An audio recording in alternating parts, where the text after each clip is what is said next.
ফিলিস্তিনের গাজায় যুদ্ধবিধ্বস্ত মানুষের পাশে দাঁড়ালেন চট্টগ্রামের এক তরুণ। সরাসরি মিশরের রাফা সীমান্তে গিয়ে 10,000 মানুষের জন্য পাঠিয়েছেন খাদ্য ও চিকিৎসা সামগ্রী।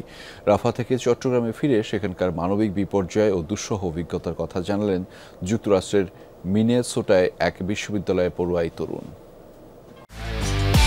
একমাত্র ওয়ালটন এসি দিচ্ছে 1 বছরের রিপ্লেসমেন্ট গ্যারান্টি এবং কম্প্রেসারের 10 বছরের গ্যারান্টি।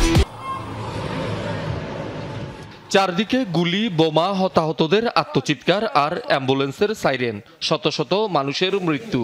ইসরায়েলি বাহিনীর বর্বরতায় ফিলিস্তিন জুড়ে এখন কেবলই ধ্বংসযজ্ঞ, যা চট্টগ্রামের ছেলে আহমেদ সাজিদান রাফসানের মনকে নাড়া দেয়।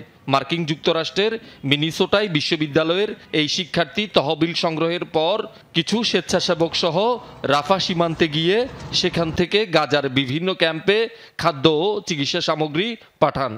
বিল্ডিংয়ের মধ্যে ধসের মধ্যে বাচ্চা কান্নায়, বাবা মার জন্য কান্না করছে, তার বাবা বেঁচে আছে, মা বেঁচে আছে, কোনো ধরনের কোনো নিশ্চয়তা নেই, জীবনের কোনো নিশ্চয়তা নেই, একবেলা খাবার খাওয়ানোর কোনো নিশ্চয়তা নেই।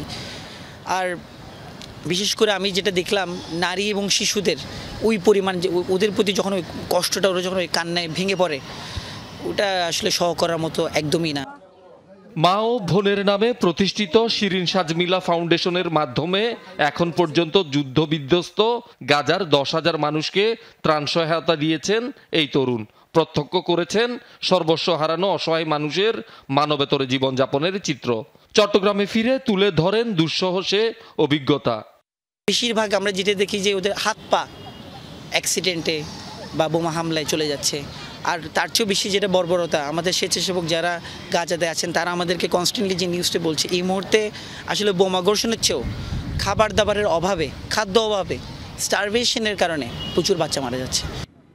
2022 সালে কলকাতায় সড়ক দুর্ঘটনায় মা চট্টগ্রাম বিশ্ববিদ্যালয়ের অধ্যাপক ডক্টর শিরিন আরা চৌধুরী এবং বোন বিশ্ববিদ্যালয় শিক্ষার্থী সাজমিলার মর্মান্তিক মৃত্যুর পর এই দুজনের নামে ফাউন্ডেশনটি প্রতিষ্ঠা করেন রাফসান।